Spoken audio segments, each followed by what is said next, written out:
Mais la foi est en fait ce que tu exerces pour tenir ferme quand les choses ne vont pas bien. C'est une ferme assurance des choses que tu espères, l'expérience de celles que tu ne vois pas. Amen. C'est-à-dire que la foi te fait anticiper sur le fait que Dieu va faire. Amen. La foi te fait anticiper sur le fait que Dieu est au-dessus, il est plus grand que cette situation. Amen. Amen. Amen. Mais maintenant, le Seigneur dit que sans la foi, il est impossible de lui être agréable.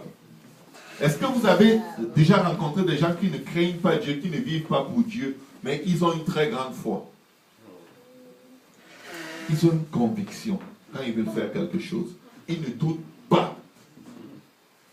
Ils ont une conviction tellement forte que tu peux leur dire tout ce que tu veux. Ils croient en ce qu'ils font et ça marche. Et ils ne craignent pas le Dieu que tu crains. Ils ne servent pas le Dieu que tu sers. Mais ils ne s'appuient pas sur qui que ce soit, ni sur quoi que ce soit, mais ils désirent tellement arriver là qu'ils savent, au fond d'eux, sans même pouvoir t'expliquer tous les détails de leur espérance, que ça va se passer comme ils pensent. Amen. Et comme dans la vie de ceux qui croient comme de ceux qui ne croient pas, parfois ça marche comme ils ont pensé, parfois ça ne marche pas. Amen. Amen. Mais voici ce qui se passe. Eux, ils n'ont aucun objet sur lequel ils s'appuient. Ils ne comptent pas sur Dieu qui va faire que les choses s'appuient. Ils comptent sur leur plan, sur le hasard des circonstances. Et leur espoir est tellement rattaché fortement au hasard des circonstances que tu ne peux pas les convaincre que leur affaire ne va pas marcher. Mais nous comptons sur Dieu. Mais des fois dans notre vie, c'est comme si le fait de compter sur Dieu nous rend, au lieu de nous rendre très forts et très convaincus et persuadés de tout ce que nous espérons de lui, parce que nous savons qu'il est le plus fort, le plus grand, le tout-puissant, il nous aime, il compatit à nos besoins, il a souffert, chaque fois que nous souffrons, il souffre avec nous, il ne nous laisse jamais, il est notre ombre à notre main droite. C'est comme si malgré tout ce qu'on sait de lui, on est encore plus confus. C'est comme si plus tu sais ce que Dieu peut faire, plus tu es confus quand tu te retrouves dans certaines situations. Plus tu connais de quoi Dieu est capable, plus tu ne comprends pas comment tu es toujours dans cette situation-là. Et tu te demandes, mais c'est quoi finalement le problème? J'ai toute la foi du monde, Seigneur, mais pourquoi est-ce que les choses ne se passent pas comme tu dis qu'elles vont se passer?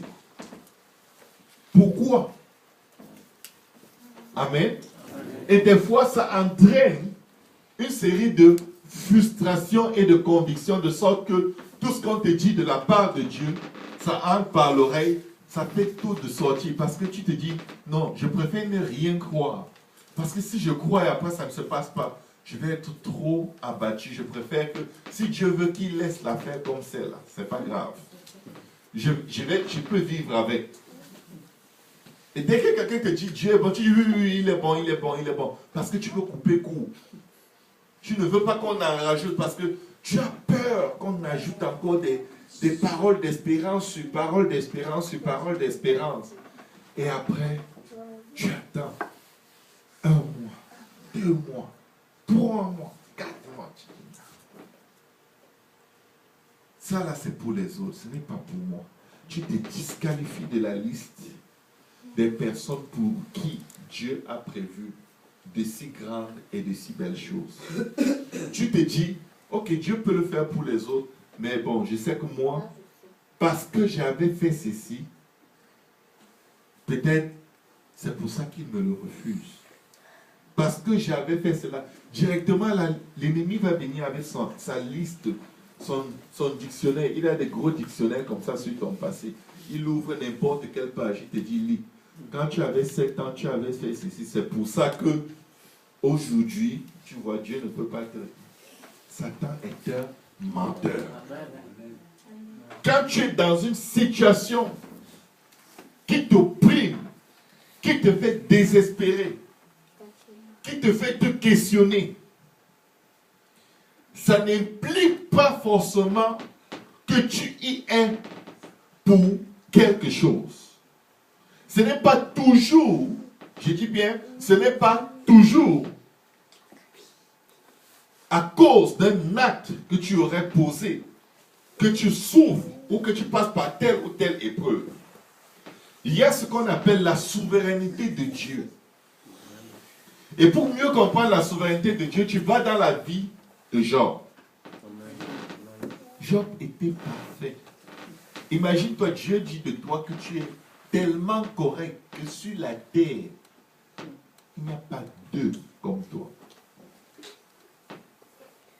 Donc, ce n'est pas la peine de courir et dire, il faut que je brise les liens. Non, non, non, non, doucement. Seigneur, qu'est-ce qui se passe? Qu'est-ce qui se passe?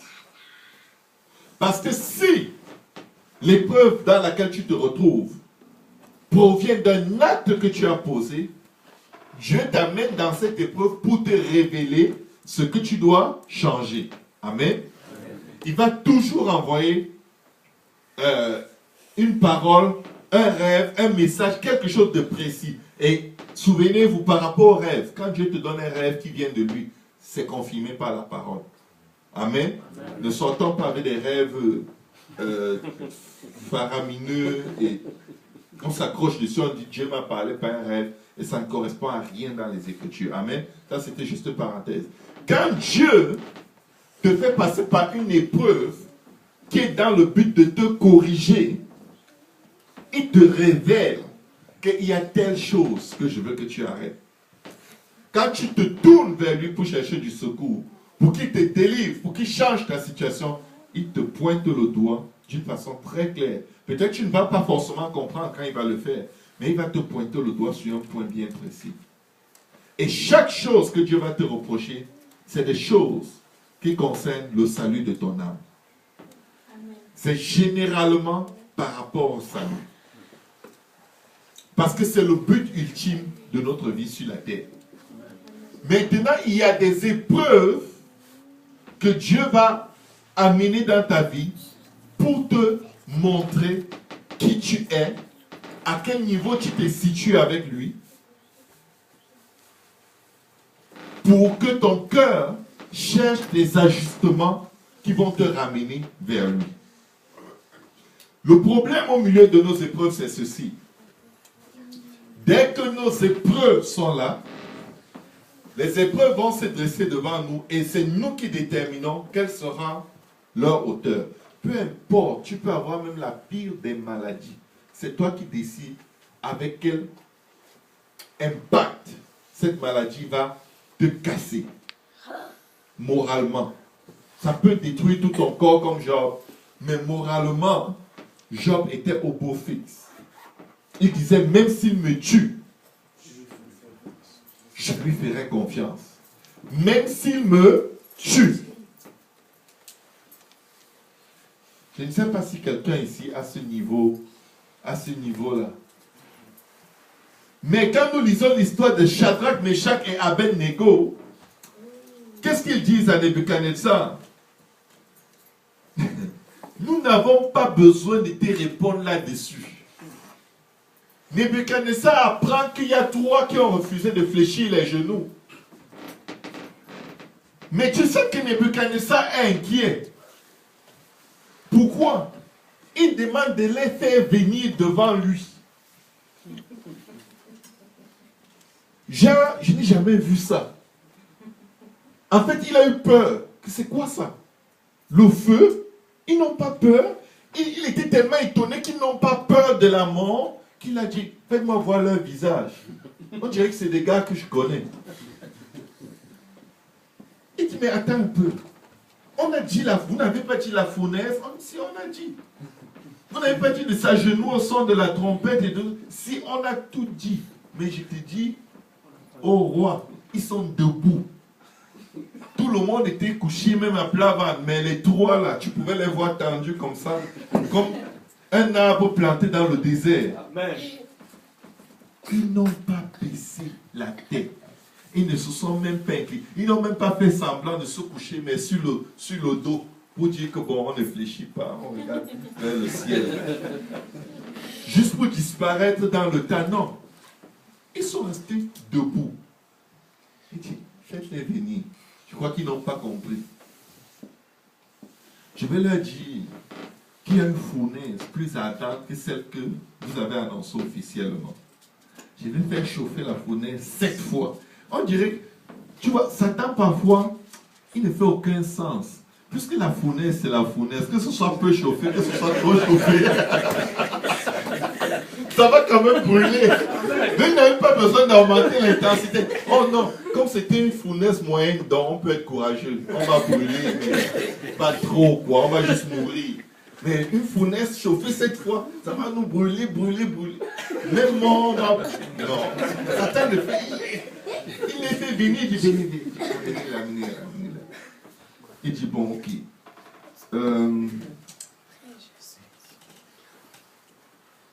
Je crois que vous n'avez pas bien compris mon affaire. Là, c'est la statue. Là, c'est tout le monde qui est couché par terre. Vous, votre problème, c'est quoi?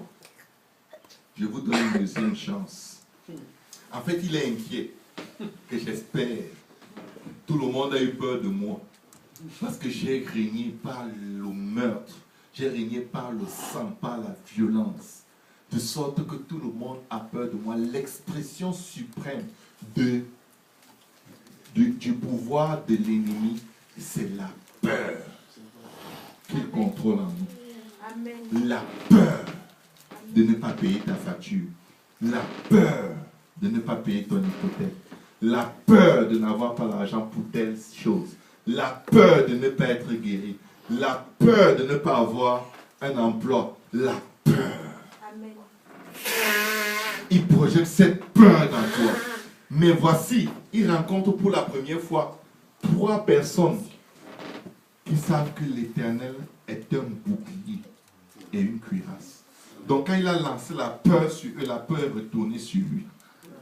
Il dit que mais il y a 3, je viens de recevoir 3 coups. Amenez-moi les coupables.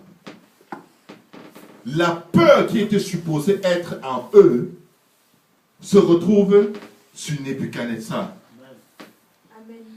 Il ne pouvait pas juste dire tuez-les. Non, il veut voir leur visage parce qu'on ne sait jamais. Peut-être qu'il y en a beaucoup comme eux qui sont cachés quelque part. Je vais les identifier. Je vais cerner sur quoi est-ce qu'ils s'appuient pour ne pas faire un truc qui n'est pas grave. C'est souvent ça qui trouble l'ennemi. Ça a l'air tellement, oh, traverse juste le feu, même si c'est au rouge. Tu dis non, je ne traverse pas. Il dit, mais il fait froid. Il fait très froid, tu vas geler au feu. Et tu dis, je ne traverse pas. Tu dis, mais c'est qui ça? C'est quoi son problème? Il envoie quelqu'un te dit, ah, tu exagères, Dieu même va comprendre. Et tout, voilà, tu veux le suivre. Du coup, la police lance le gyrophare. Prends un petit ticket de $150. J'ai dit, mais qui? J'étais au feu, j'étais tranquille. Pourquoi je l'ai écouté? Pourquoi? C'était le froid de quoi? Je peux même passer une journée sous le froid.